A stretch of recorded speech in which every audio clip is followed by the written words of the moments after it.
Noticing horizontal lines suddenly appearing on your MSI monitor cannot be good, especially when the display starts looking distorted during gaming, work, or videos. Many users notice flickering lines across the screen, image distortion after startup, or lines appearing only at certain refresh rates.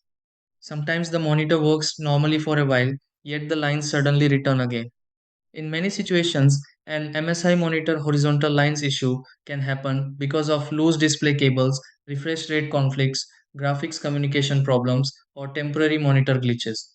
Before changing random display settings repeatedly or assuming the monitor is permanently damaged, these are the steps you can try to fix this and get the MSI monitor working properly again.